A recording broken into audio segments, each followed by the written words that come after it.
Bueno, les damos las bienvenidas a esta reunión extraordinaria del Instituto de Neurociencias y Derecho. Nos venimos reuniendo mensualmente con una agenda que también es internacional. En el caso de Abel Wagerman está en Chile, ahora está en Buenos Aires, es argentino, pero su localización es en Chile. Y el tema que nos trae hoy son neuroderechos, aspectos filosóficos, éticos y jurídicos, y es un diálogo entre Carlos y Abel. Yo ahora los voy a presentar a ambos. Abel obtuvo su doctorado en filosofía en la Universidad de Buenos Aires en el año 2015 con una beca CONICET. Fue becario postdoctoral de CONICET y de Fondesit hasta el 21. Actualmente es profesor de planta en el Departamento de Filosofía de la Universidad Alberto Hurtado. Es investigador asociado del programa de neuroética del CIF y del Grupo de Investigación de Filosofía de las Ciencias Cognitivas de la Universidad de Buenos Aires. Y dirige el Grupo de Investigación de Neuroética de la Universidad Alberto Hurtado. Sus principales áreas de interés son la filosofía, de la neurociencia cognitiva y de la neuroética. Se centra en cuestiones epistémicas y conceptuales relativas a tres aspectos de las representaciones neuronales. De tres aspectos: las representaciones neuronales, la codificación neuronal, computación y procesamiento de información y sus implicaciones neuroéticas respecto de la privacidad mental, la integridad psicológica y la libertad cognitiva. Bueno, Abel es profesor de nuestro curso de actualización de neurociencias para abogados. Tuvimos el placer ya de tenerlos en nuestro curso y bueno, poder abrir este espacio que vino de parte de la mano del equipo de Arlene Nalles, que Abel forma parte de este equipo, que es justamente todo un equipo de neuroética. Carlos Castaña, que es el subdirector de nuestro instituto, es abogado, obtuvo diplomatura en Relaciones Internacionales, también diplomatura en Garantías Constitucionales de Proceso Judicial, se especializó en Derecho Penal y en Justicia Constitucional y Derechos Humanos por la Universidad de Bolonia. Es subdirector de nuestro instituto y coordinador y docente del programa de actualización anual en Neurociencias para Abogados. Docente universitario de grado y posgrado en Neurociencias y Derecho y Jóvenes en Conflicto con la Ley, coordinador de la sección Derecho Procesal Penal Juvenil de la revista de Responsabilidad Penal Juvenil. Sus principales áreas de interés e investigación son Jóvenes en Conflicto con la Ley, Neurociencias e Implicancias en el Derecho y la Ley Informada por el Trauma. Es autor de publicaciones y se desempeña en la defensa oficial penal juvenil en el Departamento Judicial de La Matanza. Muy bien, dicho esto, les dejo las palabras a nuestro invitado y a nuestro subdirector. Así que bienvenidos y bienvenidos todos y gracias por participar de esta reunión. Al principio, la dinámica va a ser esta, va a ser un diálogo entre Abel y Carlos sobre el tema de neuroderechos, con un principio también de actualización sobre el tema, y después, en la última parte de la reunión, le vamos a dar la palabra a ustedes para que hagan preguntas. Mientras tanto, si quieren, pueden hacer preguntas en el chat y yo se las transmito a los disertantes para no interrumpirlos.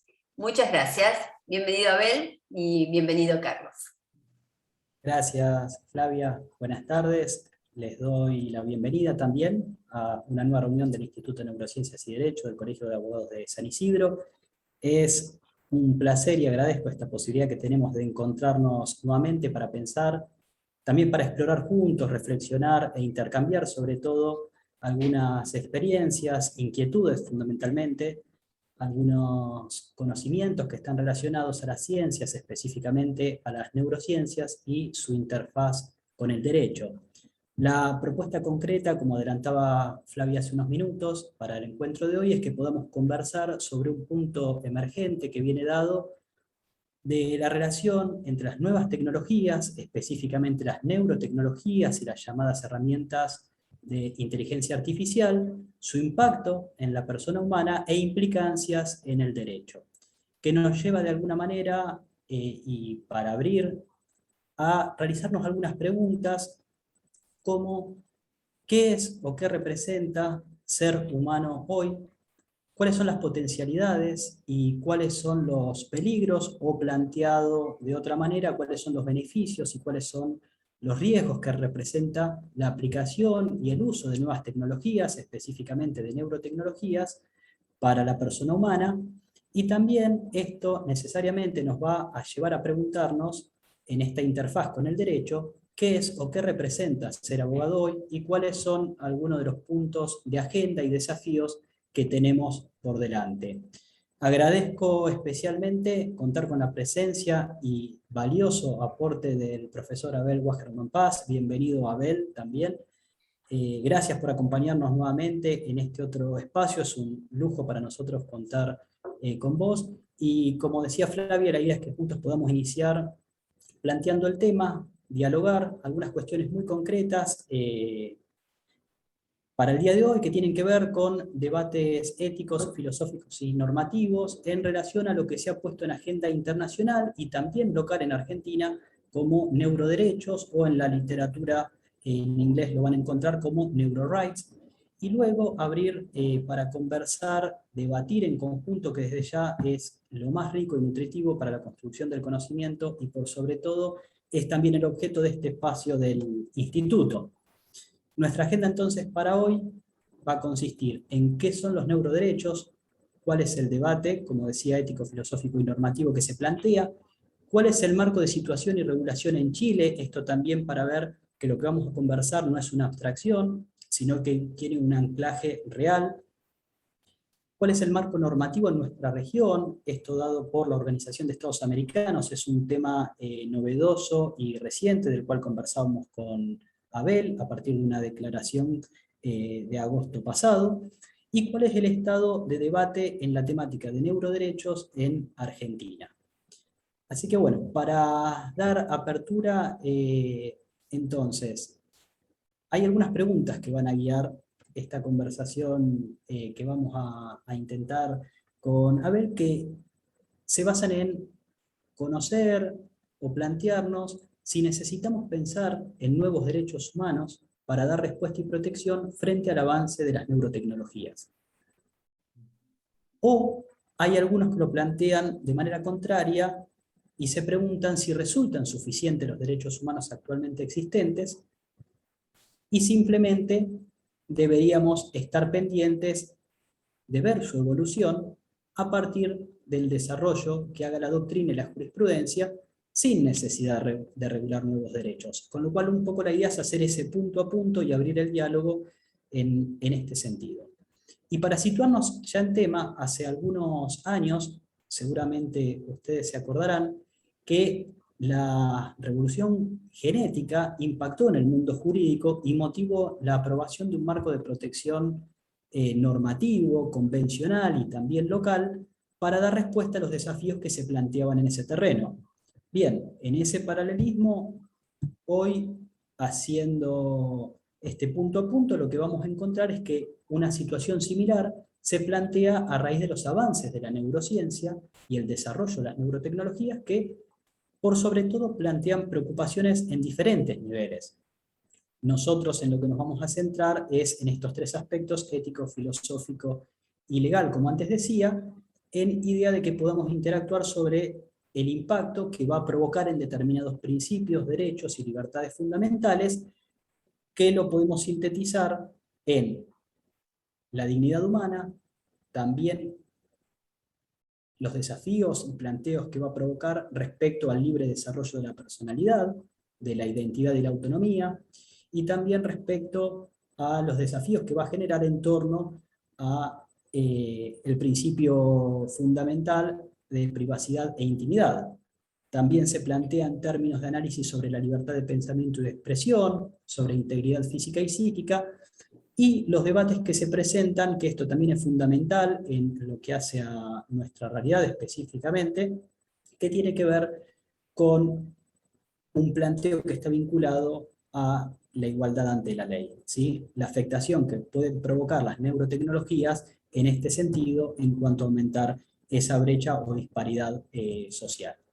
Y lo que vamos a ver es que desde diferentes ámbitos se está analizando las potencialidades derivadas de la neurociencia y la neurotecnología en distintos terrenos, como por ejemplo el terreno clínico, también en el terreno comercial, en el campo ético y filosófico, que es lo que vamos a compartir ya a continuación con Abel, y por supuesto en el ámbito jurídico. Lo que en concreto se discute y se plantea es esta necesidad de eventualmente repensar ciertos derechos humanos o legislar nuevos, que es quienes lo plantean como neuroderechos. Esto tiene que ver en concreto con que hay determinadas situaciones que podrían poner en jaque la intimidad del cerebro y de la mente. Lo que se empieza entonces a diseñar son ámbitos de diálogo y por sobre todo propuestas de protección y soluciones que se intentan acercar como la creación y o ampliación de un marco de defensa normativo que es parte del conversatorio de hoy, ¿no? Así que bueno, en concreto, y ya para darle paso a Abel, para quienes estuvieron en la primera reunión del instituto y para quienes no, o para quienes se acercan por primera vez a tomar contacto con este tema, algunas cuestiones a puntualizar que tienen que ver con recordar que la relación actual que se da entre neurociencia y derecho es innegable y sobre todo se presenta como necesaria, es decir, generar este punto de diálogo y sobre todo este espacio de pensamiento y reflexión sobre algunos aspectos de intersección entre las distintas disciplinas. Ahora, ¿cuál es el punto central que une neurociencias y derecho? Bueno, el punto o el eje central es la conducta humana. La neurociencia, para quienes se acercan por primera vez, lo que va a intentar explicar es la conducta en relación a la actividad del cerebro. Y el derecho, sabemos que se va a ocupar en parte de regular ese comportamiento, esa conducta, en su orden normativo e institucional en sociedad. Con lo cual, este es el primer puente o punto de interfaz que podemos establecer entre una y otra disciplina para abrir el diálogo.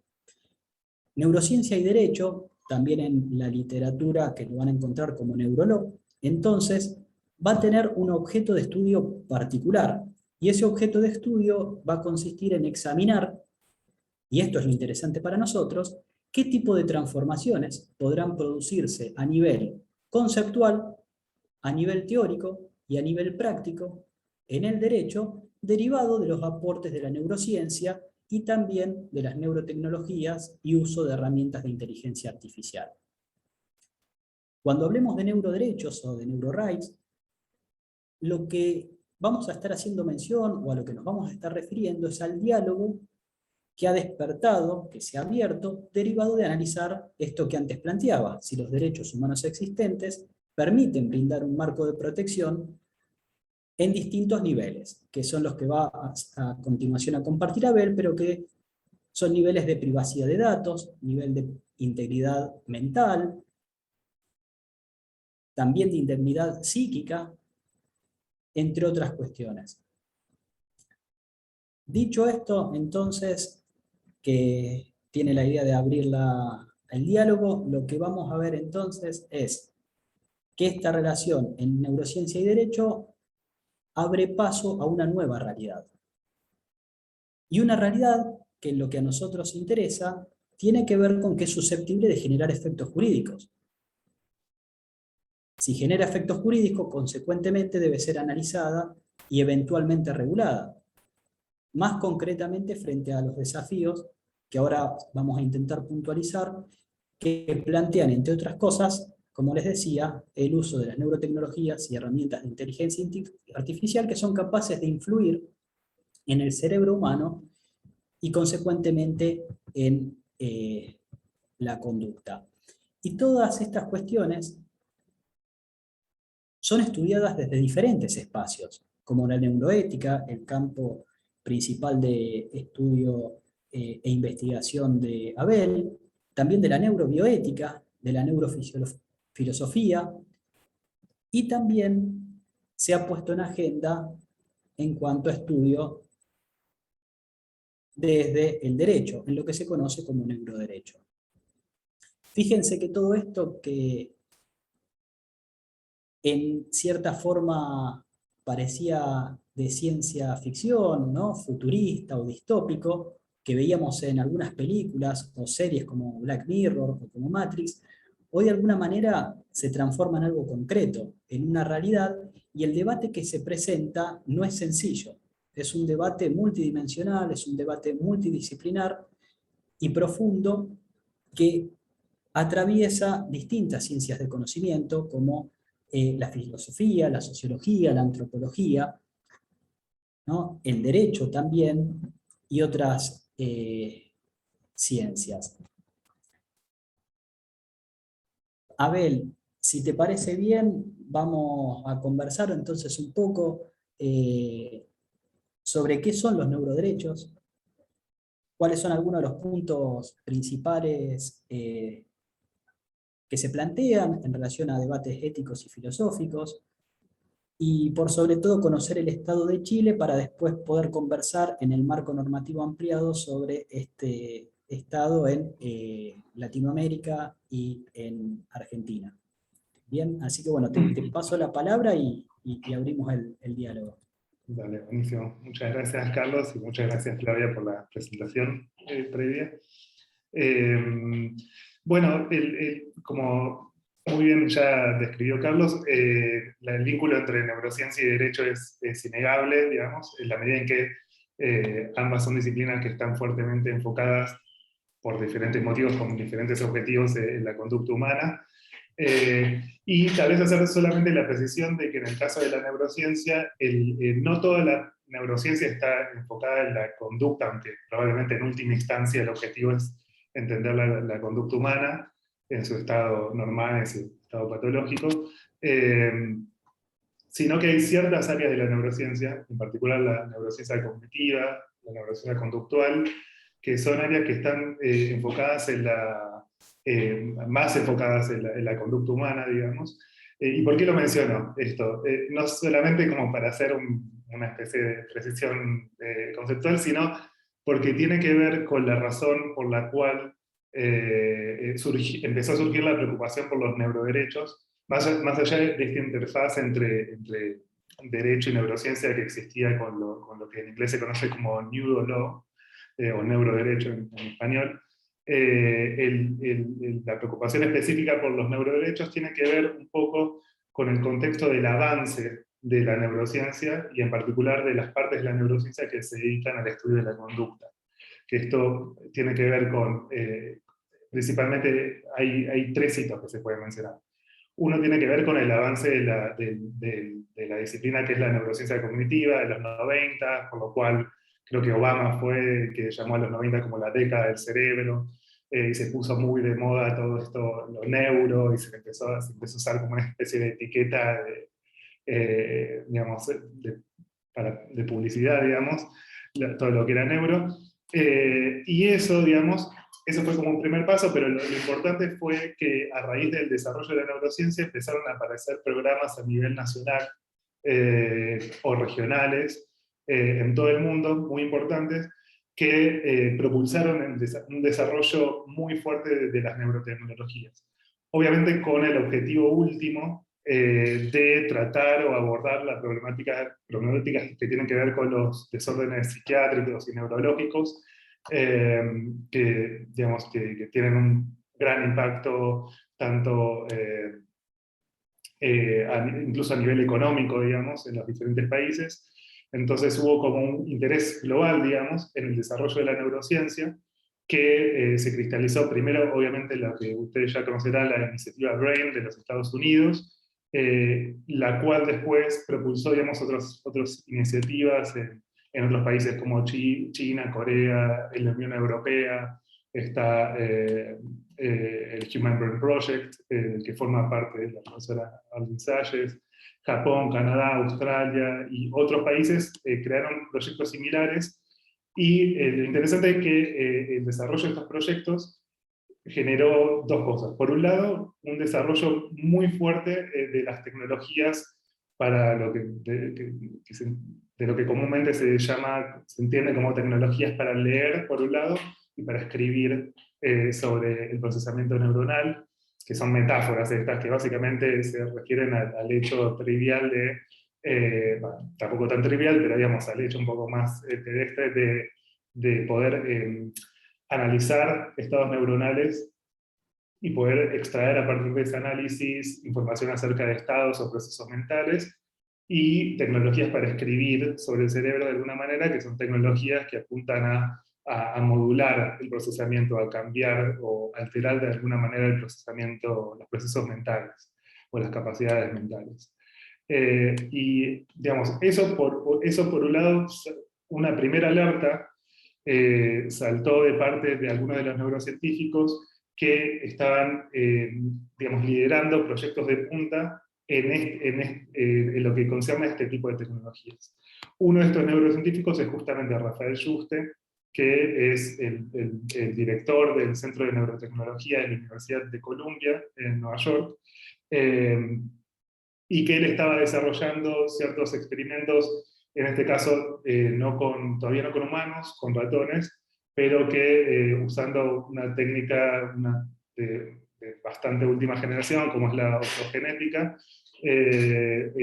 había logrado cosas como, en algún sentido, implantar, digamos, falsas experiencias o falsos recuerdos en ratones, que estaban ya llegando a un nivel de capacidad de lectura y manipulación, de escritura y lectura, si se quiere, del cerebro, que en ellos mismos, digamos, en los investigadores mismos de este proyecto, los llevó a pensar que estaban ya en un terreno que tocaba aspectos muy fundamentales de la vida humana.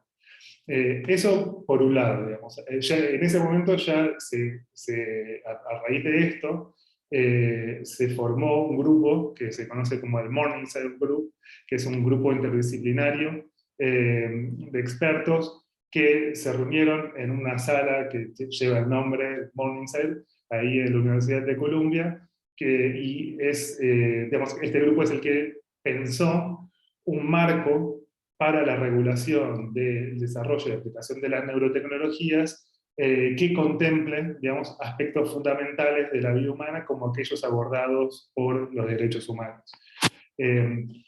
Había otra preocupación en paralelo, que no tenía que ver específicamente con la investigación de estos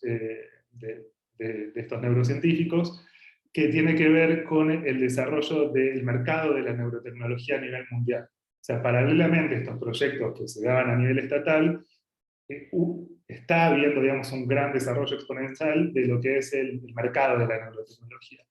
Y esto es importante porque acá entra en juego el factor privado, digamos, donde se están desarrollando tecnologías que en general cada vez tienen más aplicaciones por fuera del contexto clínico.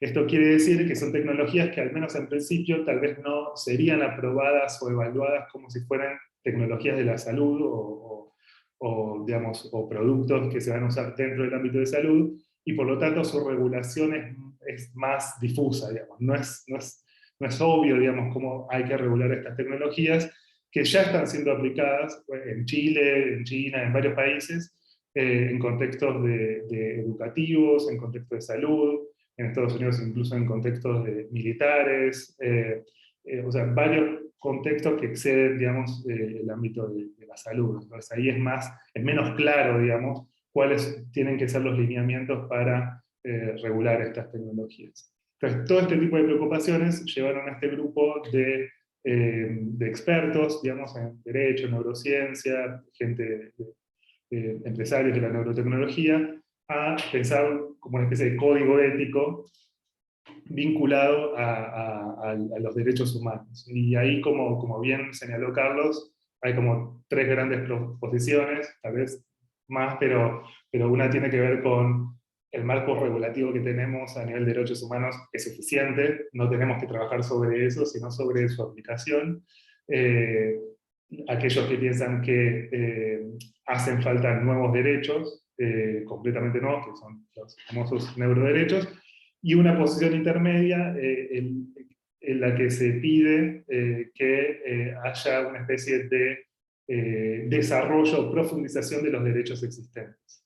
Entonces, algunos neuroeticistas o expertos en derecho, neurocientíficos, a veces cuando hablan de neuroderechos, en realidad no hablan de derechos nuevos, sino que simplemente hablan de versiones actualizadas, o sea, usan neuroderechos como una manera un poco pomposa de referirse a una versión actualizada de derechos que ya existentes, digamos.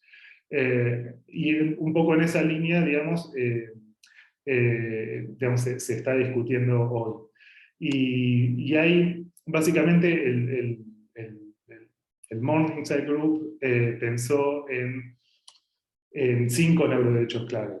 ¿Cuáles son los neuroderechos? Es algo que todavía se está discutiendo, y como después vamos a conversar, en los marcos regulativos que se están desarrollando en cada país a nivel nacional. No es transparente si están usando exactamente estos 5 mismos neuroderechos, pero es cierto que estos 5 neuroderechos cubren, son como un paraguas que cubren un conjunto de inquietudes que en general son compartidas entre las personas que están discutiendo estas temáticas. Y estos 5 neuroderechos son el derecho a la identidad personal, el derecho al libre albedrío, el derecho a la privacidad mental, el derecho a la igualdad de acceso a las tecnologías para la mejora cognitiva, y el derecho a la protección contra el sesgo algorítmico, o contra los sesgos de los algoritmos. Estos 5 neuroderechos, la idea básica es que ampliarían o especificarían los derechos humanos internacionales que ya existen para la protección de la dignidad humana, la libertad y la seguridad de las personas, la no discriminación, la igualdad de protección y la privacidad. Entonces, la idea de algunas de las personas que están detrás de estos proyectos, por ejemplo, el mismo Rafael Juste, que es como el líder, digamos, en estas temáticas a nivel mundial hoy en día, el abogado de Derecho Internacional Jared Genser, que es alguien que en este momento está trabajando en conjunción con Juste para llevando este tema a las Naciones Unidas, y algo que de una manera inicial, digamos, lo que argumentan ellos es que, o sea, la idea rectora, digamos, detrás de esta propuesta es que en sus versiones anteriores estos derechos que recién les mencioné abordan dimensiones éticamente relevantes de la vida humana de manera muy genérica, que a menudo está sujeta a interpretación, y que por eso la regulación del uso de la neurotecnología en contextos clínicos y no clínicos requiere un mayor grado de especificidad, ¿no? Entonces, bueno, esa es entonces una primera, la preocupación principal tiene que ver con cómo precisar o cómo progresar en el desarrollo de estas nociones. Como había dicho Carlos, mi área de expertise es la neuroética. La neuroética es un área que surgió también como respuesta a estos desarrollos de la neurociencia que vienen teniendo lugar desde fines del siglo XX, y que básicamente, ¿por qué puede llegar a ser pertinente para pensar este tipo de cuestiones, más allá de que tiene que ver con el cruce entre neurociencia y ética? Porque la neuroética tiene la particularidad de que no es meramente una ética aplicada, no es meramente aplicar principios éticos cocinados previamente en la cocina filosófica, digamos, y luego aplicados en el contexto de la práctica neurocientífica, sino que tiene otro costado, que es el de pensar la base o los fundamentos neuronales de nuestras capacidades éticas. O sea, esto normalmente se lo describe como diciendo que la neuroética no es solo una ética de la neurociencia, sino que también es una neurociencia de la ética. ¿Y por qué esto puede ser importante? Porque desde sus comienzos la neuroética está en diálogo con la neurociencia, es una vía de 2 direcciones, digamos, donde se trata de utilizar el input de la neurociencia para reformular y actualizar nuestra comprensión de capacidades éticas fundamentales, o de aspectos éticamente relevantes de la mente. Lo cual parece ser especialmente pertinente para la manera en la que se quiere repensar estas cuestiones frente al avance de la neurociencia. Por ejemplo, cómo pensar la identidad psicológica o la continuidad psicológica de una persona frente a cómo ésta interactúa con neurotecnologías. Para hacer eso, claramente tenemos que tener una mínima noción de cómo está instanciada o qué tiene que ver el cerebro con esa identidad, o qué tiene que ver el cerebro con la noción de privacidad, entendida en un sentido psicológico, o con el sentido de la agencia o de la autonomía, entendido a un nivel muy, si se quiere, biológico, mecánico, fundamental. Entonces, la tarea y el trabajo en la neuroética era un diálogo, digamos, entre dos disciplinas principalmente, que era la neurociencia y la filosofía o la ética. Ahora se volvió completamente relevante el ámbito del derecho, digamos, porque se trata de una tarea de enriquecer conceptualmente los conceptos que tenemos para pensar estas cuestiones, no solo desde el punto de vista de la neurociencia o de la ética, sino principalmente a nivel de las regulaciones y del derecho, donde, como bien decía Flavia al comienzo, dado que cada una de las disciplinas está interesada en el mismo fenómeno, que es la conducta humana, pero muchas veces usan marcos que son completamente, hasta pareciera que son inconmensurables entre sí. Entonces es una tarea como urgente y muy importante la de sentarse a dialogar, como estamos tratando de hacer en este momento, para encontrar un vocabulario común, digamos, tratar de ver cuáles son las preocupaciones que tienen los expertos en cada disciplina, si hay un solapamiento entre esas preocupaciones, y si podemos formar un lenguaje común para abordar, enfrentar estos nuevos desafíos de manera colectiva.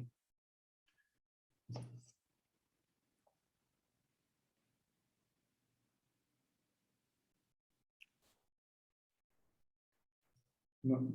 Sería interesante, Abel, ¿qué le preguntarías vos a Carlos? Nosotros siempre pensamos qué le preguntamos a los neurocientistas. ¿Qué le preguntarías vos como neurocientista a Carlos? Y desde la neurociencia y la ética, claro, bueno, la principal preocupación es cómo definir los conceptos, básicamente. O sea, cuando el filósofo habla para darles un ejemplo chiquito de desacuerdo, por ejemplo, cuando los filósofos y filósofas hablamos de autonomía, y nos ponemos a hablar, por ejemplo, con médicos, de repente entendemos que estamos hablando de cosas completamente diferentes, porque no es lo mismo lo que se le pide a un paciente para prestar consentimiento, o sea, la autonomía del paciente, autonomía entre comillas para un filósofo, digamos, que se le pide para firmar un consentimiento informado, que la autonomía en sentido kantiano, como la entiende un filósofo, que es algo como mucho más fuerte, que tiene que ver con, digamos, con encontrar el verdadero yo interior, digamos, que tiene que imponerse frente a los impulsos y cosas por el estilo. Entonces ahí es donde hay que empezar a encontrar. Y en derecho, bueno, y preguntas irías claramente en esa dirección, digamos, ¿cómo entienden ustedes la noción de autonomía y agencia, bueno, y las otras, la de privacidad, la de integridad? Bueno, Abel, es muy interesante lo que vos decís y también en la apertura que hacía Flavia, ¿no? Esta necesidad también de establecer y de realizar en profundidad un análisis conceptual de determinadas cuestiones, un poco también lo que ustedes tan arduamente trabajan y se plantean desde la neuroética, ¿no? Y que en muchas oportunidades lo comparten, que tiene que ver con esta necesidad de realizar un análisis conceptual de determinadas cuestiones, que es el punto inicial de partida para posteriormente poder abrir el diálogo. Y eso, hay un tema que particularmente me interesa, lo que vos planteabas, ¿no? Bueno, si nos pusiéramos a dialogar o intentáramos conceptualizar, ¿no? o desentrañar, por ejemplo, autonomía, o lo que creo que genera también un profundo debate y fue parte de uno de los puntos de interfaz o de los puentes de encuentro entre neurociencia, derecho y neuroderechos, que tiene que ver con la intimidad, ¿no? Y que me parece que ahí podemos encontrar un punto para conversar entre los dos desde la filosofía y el derecho en este sentido, ¿no? ¿Qué se entiende por intimidad desde la filosofía? Y no es que te estoy devolviendo la pregunta, sino que un poco para dar apertura y después, bueno, ver la perspectiva filosófica en ese sentido. Nosotros cuando hablamos de intimidad, sabemos que Primero desde el sentido común, que hace referencia a múltiples espacios, ¿no? Entonces vamos a hablar de intimidad personal, de intimidad familiar, sexual, espiritual, inclusive de intimidad doméstica o conyugal, y agregamos también intimidad emocional, psicológica y cognitiva, que es un poco lo que vos traías en esta propuesta de regulación de neuroderechos en este sentido. Estos últimos espacios que tienen que ver con la intimidad emocional, psicológica y cognitiva es lo que a nosotros, desde el derecho, a la luz de las neurotecnologías, nos interpela a generar nuevos espacios de reflexión y por sobre todo nuevos espacios de actualización de conocimientos y de diálogo. ¿Por qué? Porque para nosotros son espacios, como para todo ser humano, esenciales, ¿no? Son zonas únicas y exclusivas de reserva, que al menos hasta ahora eran casi inquebrantables. Un poco, y dada la hora en la que estamos, ¿no? Se atribuye a Saint-Exupéry, ¿no? En El Principito, autor del Principito, que un pasaje que dice: conozco sino una libertad, y esa es la libertad de la mente. Claro, para nosotros en términos de protección convencional y protección constitucional argentina, dada por el artículo 19 de nuestra ley fundamental, ese ámbito de reserva, es decir, todo lo que queda en la órbita del pensamiento y que no es exteriorizado, no es pasible de reproche o de cuestionamiento alguno. Ahora, ¿qué es lo que pasa y qué preguntas empiezan a ponerse sobre las distintas mesas de estudio, de investigación, con esta posibilidad de qué sucedería si esa intimidad se quebrantara por intromisiones no consentidas en el cerebro humano? ¿Cuáles son los datos que se podrían registrar? Y ahí viene otro punto de encuentro y de análisis conceptual.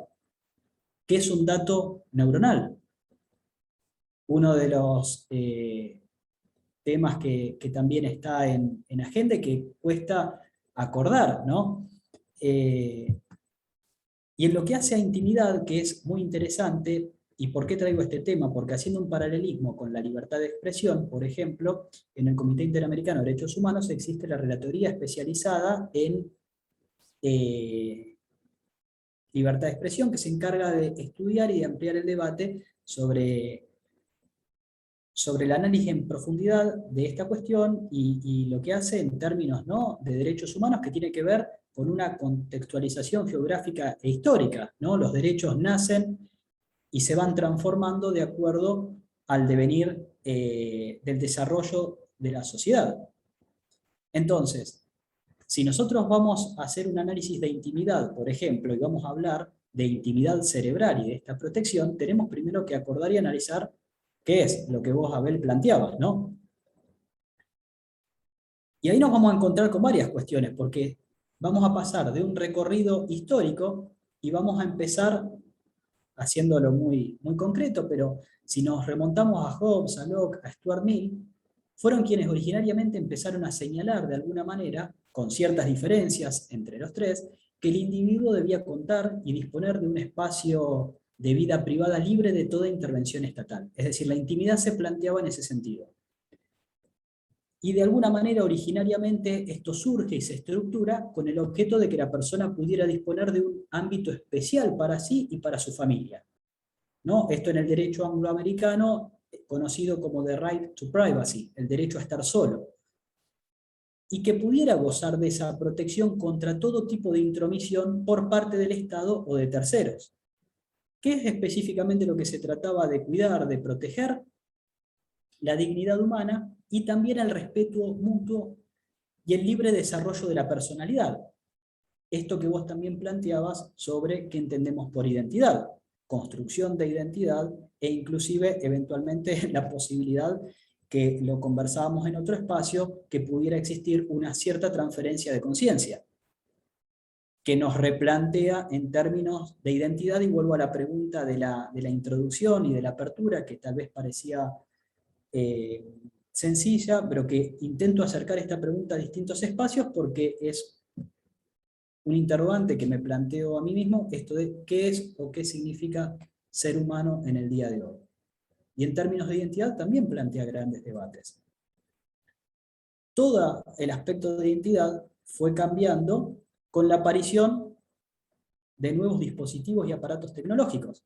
Cuando aparecen las cámaras fotográficas, de video, ¿no? Ni hablar de los satélites, la televisión y hoy con Internet, cómo también se redimensiona y da la necesidad de realizar un nuevo diálogo sobre la intimidad, inclusive en lo que tiene que ver con el impacto de las redes sociales, es decir, desde otro nivel. Y una nueva dimensión de análisis es la que vos nos traes, Abel, que tiene que ver también con el impacto de las neurotecnologías y la necesidad de pensar eventualmente, a través de su uso y aplicación, en un marco normativo de protección general, que esto es lo que se plantea desde derechos humanos, y decir, bueno, la intimidad, dada como está hoy en las diferentes declaraciones, como por ejemplo en la de, ¿no? ¿Alcanza para proteger esta situación que se plantea hoy? ¿Es suficiente en término convencional? ¿Es necesario reformularla? Y si es necesario reformularla, ¿es necesario un nuevo derecho? ¿O puede estar dado por una interpretación de los distintos órganos internacionales sobre los alcances y límites de protección de la intimidad o del derecho fundamental a la vida privada e intimidad? Eso es un poco lo que en el marco general podemos hablar. Pero ¿cuál es el otro nivel de análisis que creo que también es interesante para nosotros como abogados? A ver, conversar también sobre los desafíos que plantean el orden local en cuestiones prácticas. Por ejemplo, y ahora seguramente te voy a devolver la pregunta si vos nos podés ampliar sobre los debates que plantean lo que se conoce como chip intracraneal, ¿no? ¿Qué es lo que pasaría a través de implantes cerebrales o chips intracraneales? ¿Cuáles son los nuevos debates que desde el derecho deberíamos dar? Por ejemplo, desde el derecho civil y comercial, contractual y extracontractual, en contratos, en regulación de obligaciones, ante una eventual lesión, ¿quién debería responder civilmente por eso? ¿El fabricante del dispositivo, quien lo instaló o quien debía controlarlo? Ante una lesión por ese dispositivo, a nivel penal, ¿quién debería responder? ¿Los tipos penales actualmente existentes alcanzan para dar ese marco de protección? En el ámbito laboral y en materia de seguros, protección, ART,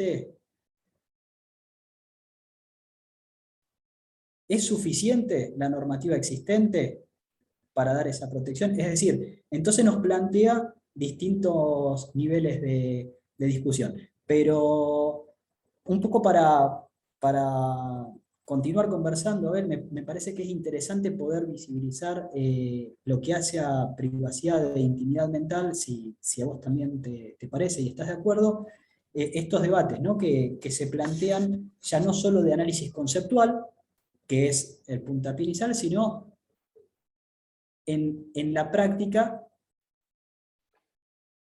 ¿qué debate genera? ¿No? Sí, bueno, buenísimo que lo llevaste para hablar de la privacidad, que es, de hecho es de los neuroderechos probablemente es el más controvertido y el más discutido.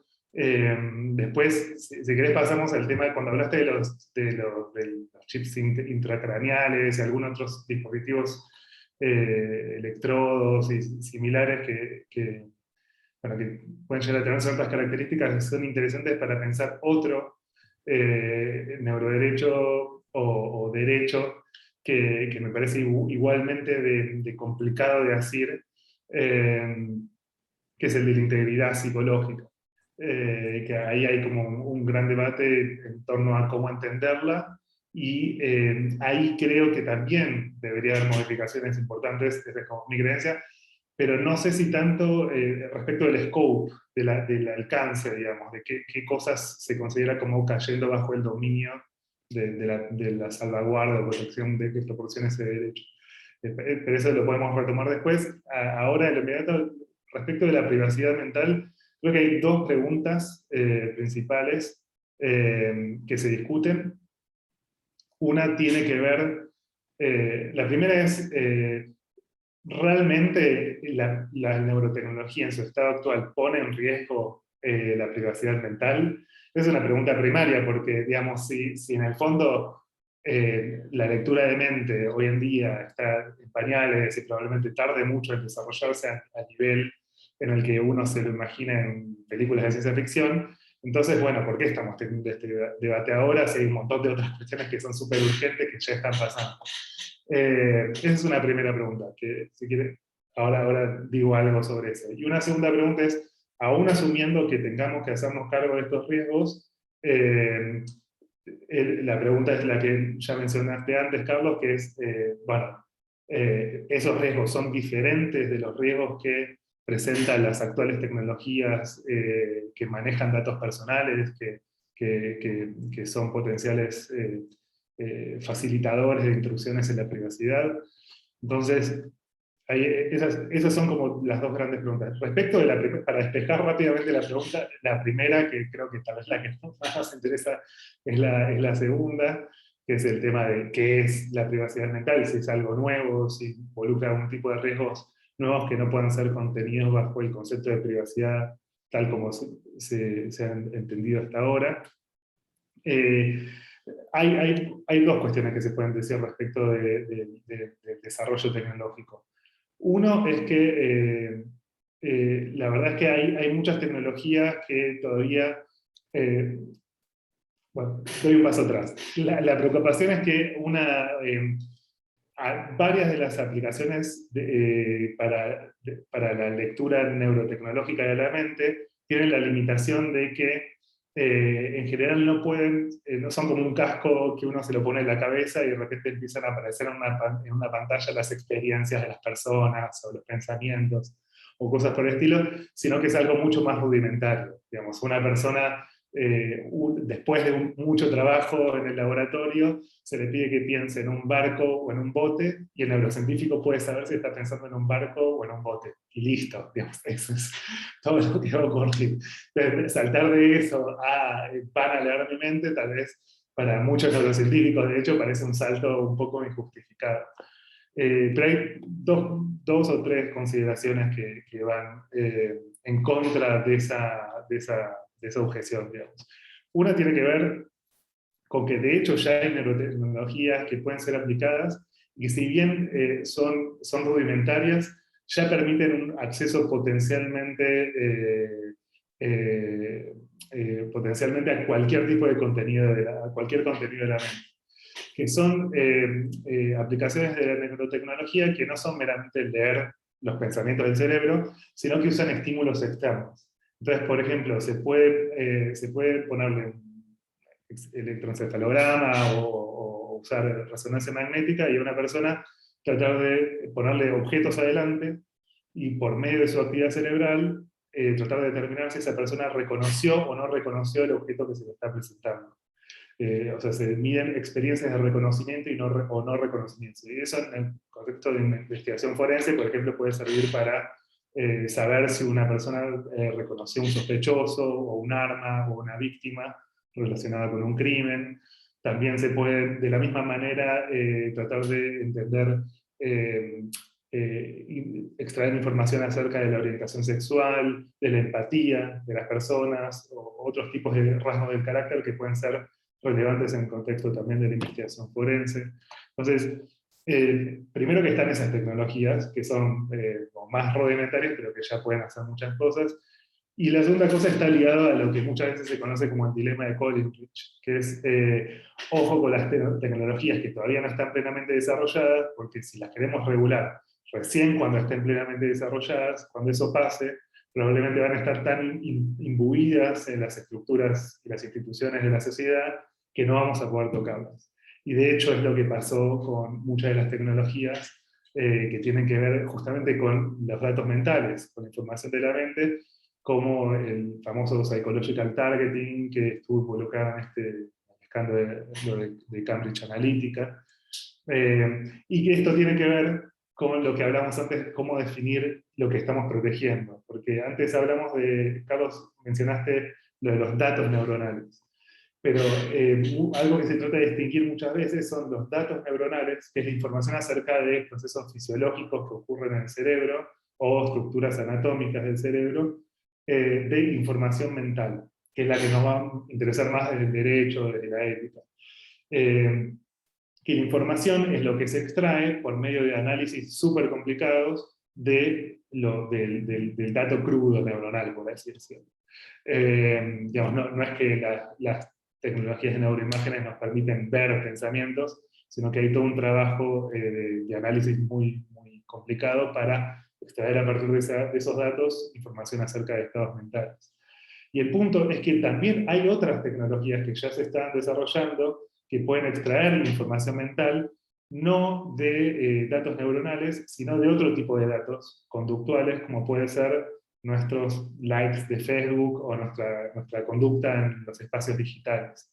Y esa tecnología ya nos pasó por arriba, o sea, no la regulamos en su momento, antes de que sea desarrollada, y ahora ya, digamos, ya no... digamos, es muy limitado lo que podemos hacer en relación a ese tipo de tecnologías que pueden, por ejemplo, extraer rasgos del carácter a partir de mis posts de Facebook o Instagram, y en base a ellos intervenir sobre mi conducta. Entonces, esta cuestión de la anticipación es muy importante. Ya lo vivimos muchas veces, y lo acabamos de vivir con estas tecnologías. Es importante no pensar en el estado actual de las tecnologías, sino anticiparse a lo que es un desarrollo futuro de 1 o 2 décadas. Eso por un lado. Pero la otra pregunta, que creo que era la que... Pero primero quería despejar, porque esa es una objeción que surge muchas veces, digamos. Que es como, no estamos viendo el Black Mirror, entonces, ¿qué hacemos hablando de neurotecnología? Y la pregunta filosófica fuerte es la otra, digamos. Bueno, pero entonces, ¿estamos hablando de algo nuevo o no? Y ahí surgen, hay muchas cuestiones, muchas preguntas que surgen en torno a si la privacidad mental es algo nuevo o no. Y principalmente, ya para llevarlo al terreno de la discusión que debíamos tener, las principales estrategias que tratan de presentar a la privacidad mental como un derecho nuevo o una dimensión nueva, en general tratan de vincularlo, tratan de mostrar que es un tipo de privacidad de datos, pero que está fuertemente conectada con otros tipos de derechos, a diferencia de otras formas de privacidad.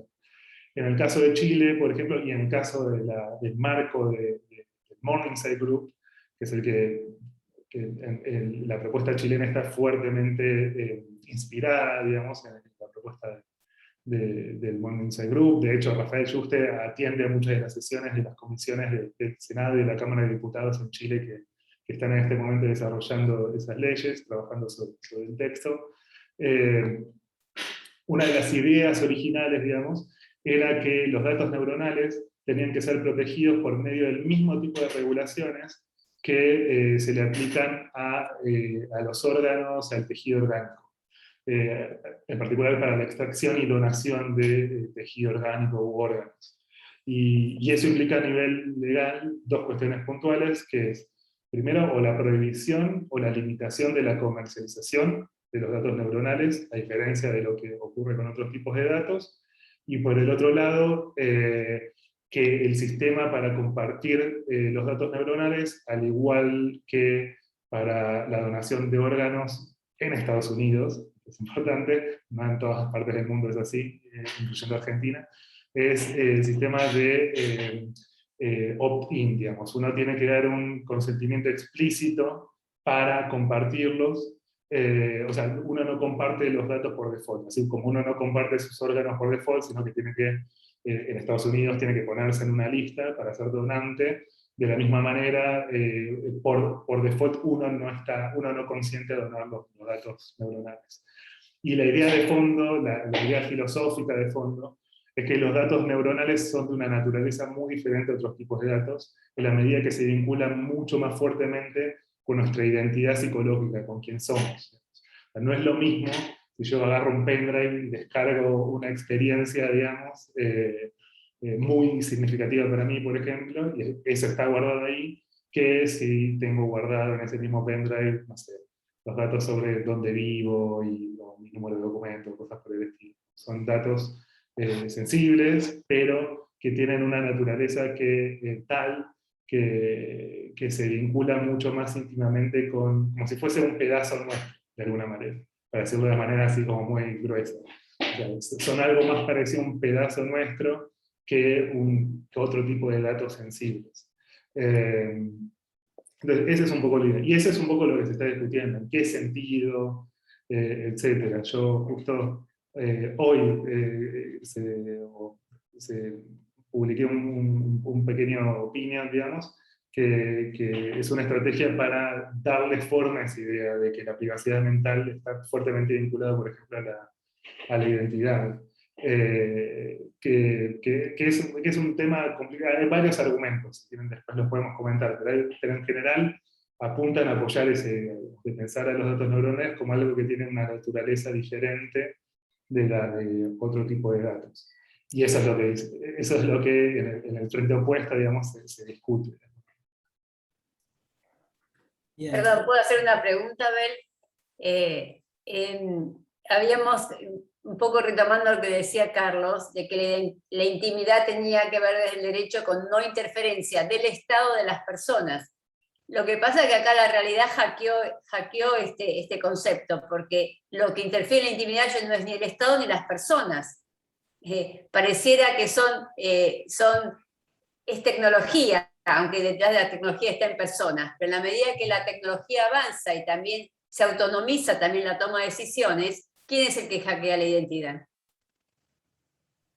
Bueno, ese es también otro tema, lo que decía antes Carlos, ¿quién va a ser el responsable del neurohacking, como le dicen ahora?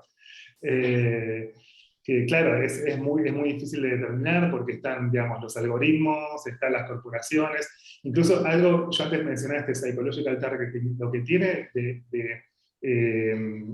lo que tiene la persona que desarrolló esta tecnología, él mismo, así como yo usted estaba preocupado por lo que hacía, esta persona también publicó un artículo que decía, que se llama Privacy in the Age of Psychological Targeting.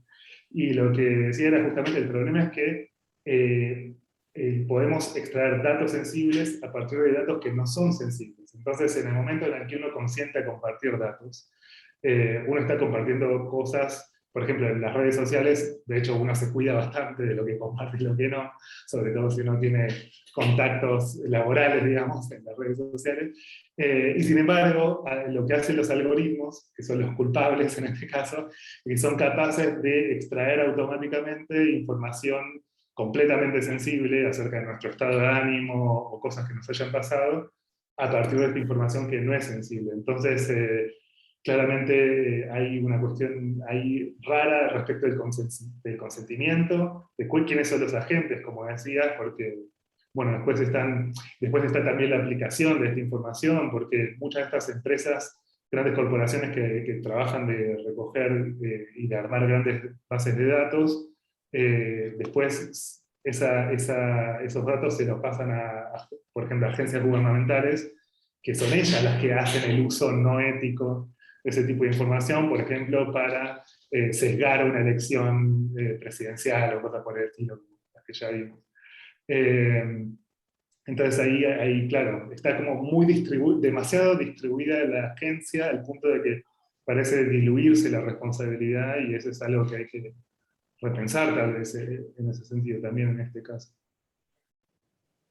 Sí, hay un tema de categorías para nosotros en esto, porque las categorías ya no son sujetos, estamos hablando de algo que no son sujetos, ¿no?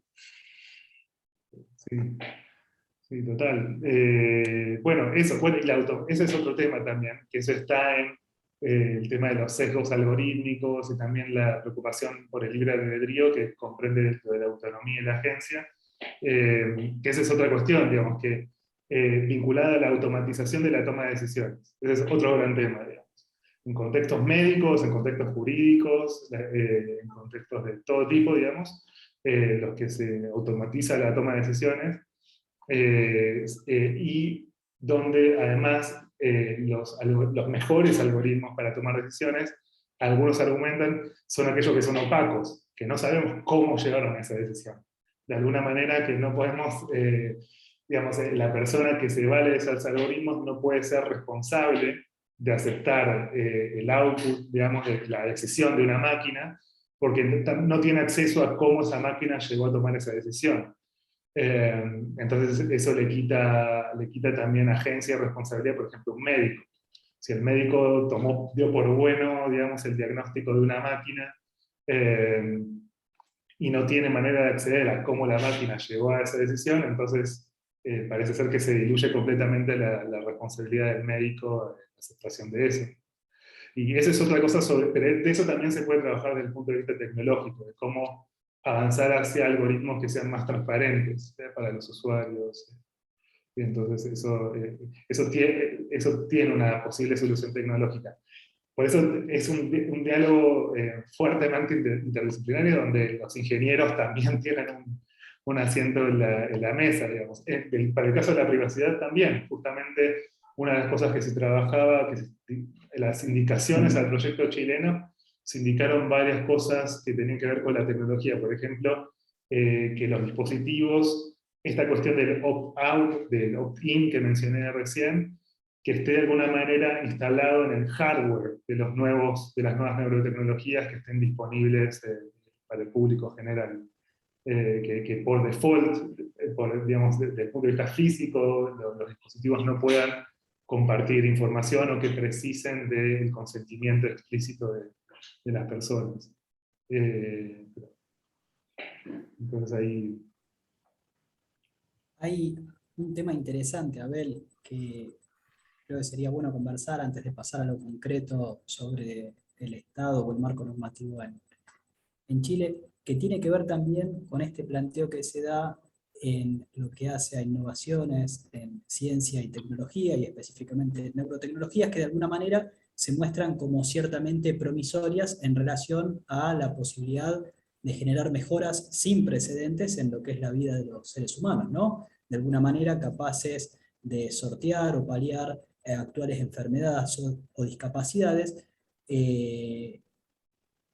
e inclusive contribuir, digamos, de alguna manera positivamente en lo que son mejoras cognitivas. Y acá viene también el tema de análisis en lo que hace a la interfaz entre cerebro-computadora. Entonces, visto desde un lado utilitario y desde un aspecto de salud, desde un aspecto individual y social en cuanto a mejorar la calidad de vida de las personas, bueno, es alentador. Ahora, desde el otro lado, o desde la vereda opuesta, también lo que se advierte son determinados peligros en diferentes niveles, como los que hablábamos antes, y también específicamente en uno que es preocupante desde dos aspectos. Tiene que ver con la desigualdad social, o cómo puede profundizar la brecha social determinadas aplicaciones de mejoras cognitivas, ¿sí?, en una determinada comunidad o sociedad. Y por otro lado también, el peligro que puede representar en términos de esa nueva búsqueda a partir de las nuevas tecnologías aplicadas al cerebro diariamente en términos de supremacía racial. Entonces, por un lado, esta posibilidad de que puedan llegar a todos y de alguna manera disponer de una manera accesible estas nuevas herramientas, ¿no?, en términos de salud, es interesante, pero por otro lado también, ¿cuál es el límite de eso? ¿No? Por ejemplo, en términos de potenciación cognitiva o de mejora cognitiva, ¿cuál sería el límite? Entonces creo que ese es un tema interesante y volvemos al debate profundo filosófico, ¿no? Te quería preguntar en ese sentido, y a esta pregunta de ¿en qué estado estamos hoy de la humanidad cuál es el estado actual de ciencia, tecnología y neurotecnologías, y qué representa ser humano hoy, y cuáles son los desafíos que tenemos por delante, que es relativamente próximo, ¿no? Sí, total. Bueno, hay dos derechos, dos de los neuroderechos, estos 5 que mencioné antes, que entrarían de lleno en esas preocupaciones, que son el derecho de protección respecto de los sesgos de los algoritmos y el derecho al acceso equitativo a las tecnologías para la mejora cognitiva.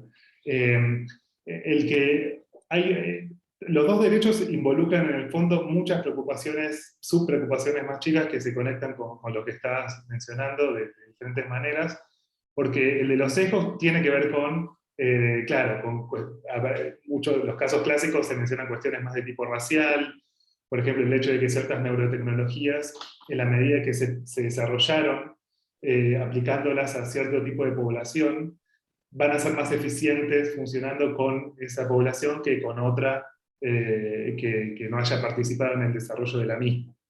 Entonces, por un lado está eso, después, bueno, un ejemplo de eso tal vez son, esto no es neurotecnología, pero está vinculado a esta temática, que son casos que se dieron recientes de tecnologías de reconocimiento, de reconstrucción facial a partir de imágenes de baja resolución, que obviamente en contextos, por ejemplo, de investigación de crímenes son súper útiles, porque en contextos donde la calidad de la imagen de una cámara es súper mala, entonces podemos usar esta tecnología para reconstruir la cara de la persona, digamos, y así identificar, por ejemplo, a un criminal. Y bueno, hubo muchos, no sé si siguieron este tema, pero hubo muchos memes y chistes en torno en las redes, porque tiene que ver con que claramente, digamos, los algoritmos que reconstruyen caras vinculadas a hechos delictivos en Estados Unidos, por ejemplo, probablemente estén muy sesgadas hacia cierto tipo de poblaciones digamos, que están socialmente estigmatizadas, en el sentido de vinculadas típicamente digamos, a la actividad delictiva. Entonces, bueno, como que había muchos problemas asociados a los sesgos, y lo mismo obviamente se aplica a los algoritmos de los que dependen algunas neurotecnologías. Entonces, eso respecto de los sesgos está esta preocupación de la discriminación, pero la discriminación no solo tiene que ver con los algoritmos, sino que también tiene que ver con sesgos de nociones fundamentales en torno a lo que, como mencionabas, es una preocupación central, que es qué es lo humano, o qué es ser humano. Entonces, porque qué es ser humano también conlleva responder a preguntas como qué es ser un ser humano saludable, digamos, o funcional. Y ahí entran consideraciones que tienen que ver con lo que se conoce como neurodivergencia, o básicamente personas que tienen capacidades o que se desarrollan de manera funcional, pero de maneras atípicas, lo neuroatípico, digamos, que se llama a veces. Y cómo, digamos, si son las tecnologías que están orientadas a interactuar con la mente humana, probablemente tengan que ser pensadas para acomodarse a respetar este tipo de diversidad respecto de qué es ser humano, que es algo, digamos, que cada vez se está tratando de traer más en la agenda de la investigación neurocientífica y el debate neuroético. Sobre todo teniendo en cuenta que en última instancia, si bien hay muchos pensamientos, ríos de tinta corrieron en torno a qué es lo humano, digamos, hay una fuerte intuición de que hay algo fundamental en lo humano que tiene que ver con la transformación y la flexibilidad. Y que por lo tanto, más que atar lo humano a un conjunto de rasgos permanentes, probablemente tenga que ver con o sea, algo de la variabilidad y la adaptabilidad esté fuertemente vinculado a aquello que somos en un sentido muy fundamental. Lo cual, de nuevo, digamos, lleva a esta instancia de cómo cómo preparar a la neurotecnología para que nos piense, digamos, y para que interactúe con nosotros de una manera que permita que esté abierta a esta diversidad, a esta flexibilidad, a esta posibilidad de transformación. Y también entender que eso, que como toda la ciencia y como todo el quehacer humano, digamos, siempre va a estar cargado de sesgos. Es muy difícil digamos, que tanto desde un juez, un abogado, como, digamos, como un ingeniero que desarrolla neurotecnología, todos vamos a estar cargados de sesgos respecto de qué es lo humano. Lo importante es estar conscientes de eso y poder reaccionar y tener las herramientas legales también para reaccionar en situaciones donde esos sesgos nos lleven a lugares que quisiésemos evitar. Pero Ese es un tema, Abel, interesante, los más de 200 sesgos estudiados que hay, y también para nosotros desde el derecho, los sesgos en particular que se estudian en profundidad en relación a la toma de decisión jurisdiccional.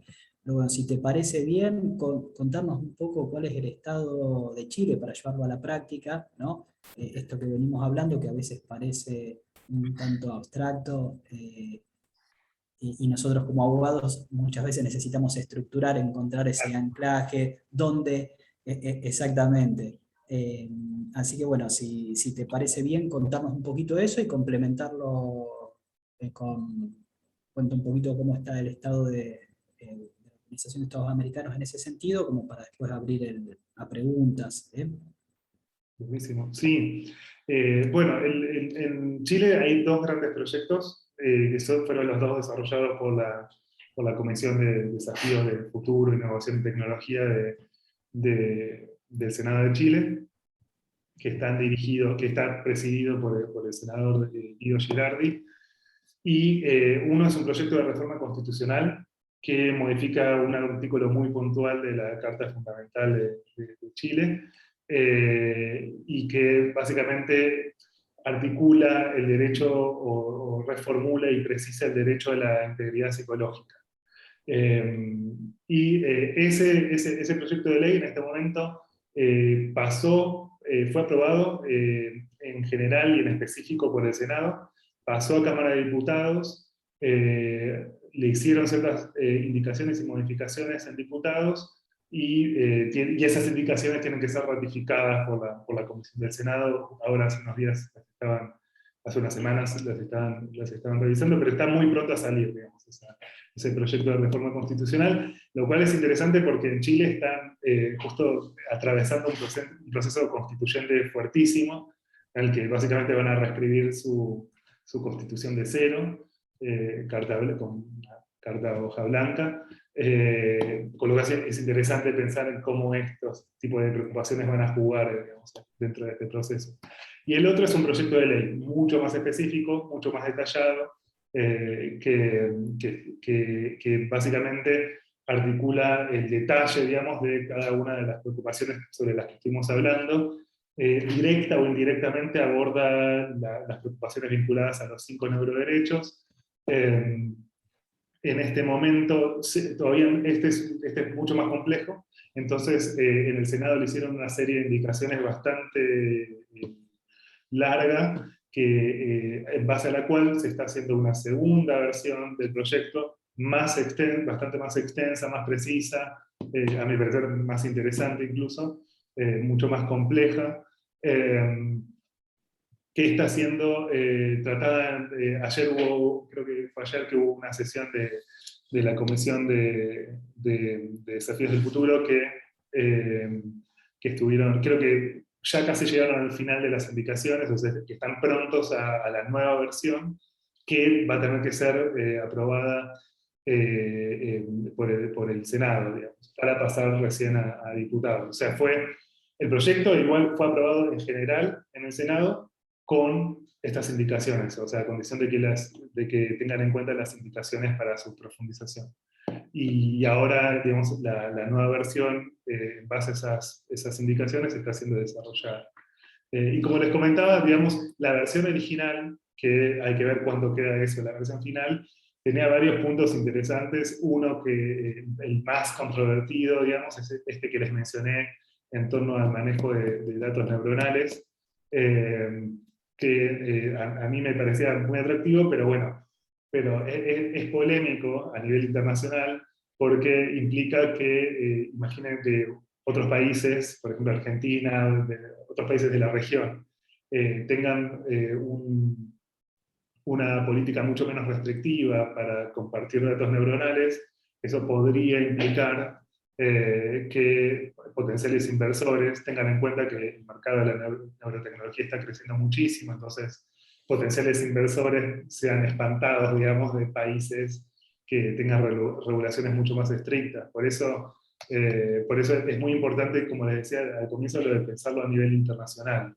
Y ese es como el principal motor o el motivo por el cual Juste y Jared Kensler están llevando esto a las Naciones Unidas, porque la idea es tratar de generar algún tipo de consenso internacional respecto de cuáles son los neuroderechos y cómo definirlos, para que haya algo, digamos, más o menos un cierto nivel de acuerdo.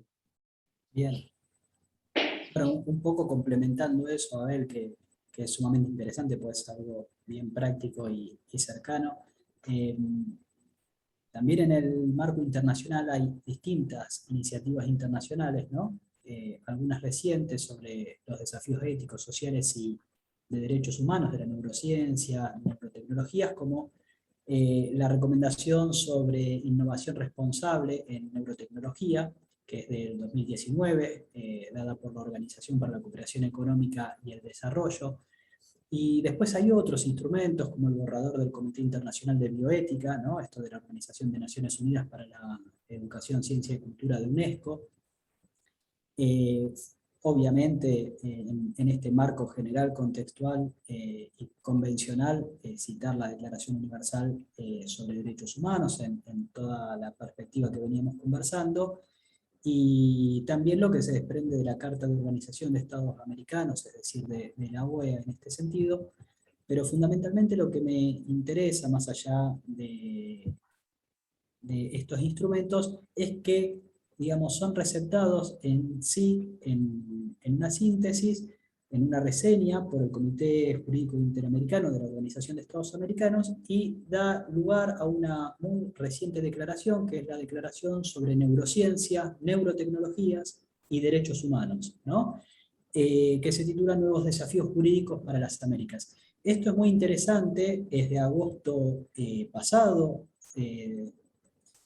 ¿Y qué es lo que resolvió el comité? Bueno, el comité resolvió distintas cuestiones, pero fundamentalmente continuar, ¿no?, con el tratamiento de este tema en su agenda de trabajo y desarrollar en mayor profundidad estas preocupaciones. Con lo cual esto abre un canal interesante en lo que hace a los estados parte, que forman e integran la Organización de Estados Americanos, de generar también estos diferentes niveles que planteábamos, ¿no?, de análisis conceptual, también teórico como marco de protección y límites, un debate interesante. El Comité Jurídico Interamericano, hay 6 puntos específicamente que considera y sobre los que advierte determinadas preocupaciones y cuestiones a conversar, que tienen que ver con el condicionamiento de la personalidad y de la pérdida de la autonomía. Otro punto que tiene que ver con intervenciones legítimas en materia de salud, integridad física y mental, que es de lo que estábamos antes conversando. También un punto específico sobre privacidad mental y protección de datos neuronales obtenidos a partir del uso de neurotecnologías, es decir, se empieza a delinear al menos algunos puntos, digamos, concretos en lo que hace al bloque de integración y de estados parte de la OEA.